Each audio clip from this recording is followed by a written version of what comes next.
Сәлем достар, біздің каналға қош келдіңіздер. Біз бүгін осындай керемет, дәмді, әрі өте жұмсақ, нәзік пирог жасайтын боламыз.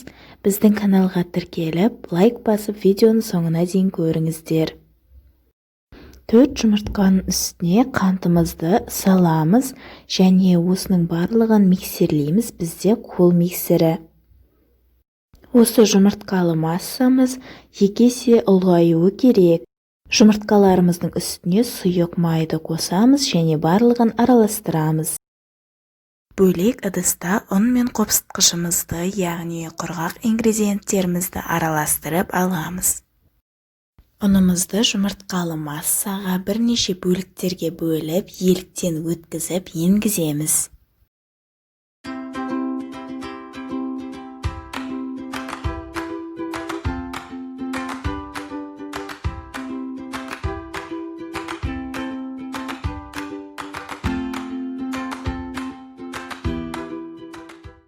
Барлық құрғақ ингредиенттерімізді қосып болғанда, бізде осындай қамыр дайын болады. Қамырымыздың үстіне 2 ас қасық сүтті қосып араластырамыз.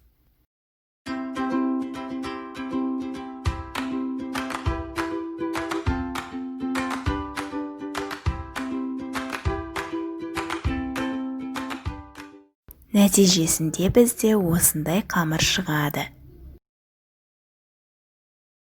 Енді қамырымызды май жағылған формаға саламыз. Пирогымызды 170-180 градуста қызып тұрған пешке 25-35 минут салып пісіреміз. Оның дайын болғандығын біз ағаш таяқшаны тығып біле аламыз.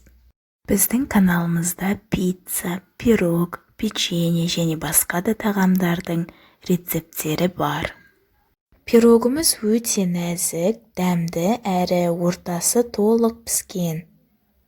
Міндетті түрде жасап көріңіздер және алған әсерлеріңізді және пікірлеріңізді комментарийға қалдырыңыздар. Видеоға лайк басып, каналға тіркеліңіздер. Назарларыңызға рахмет.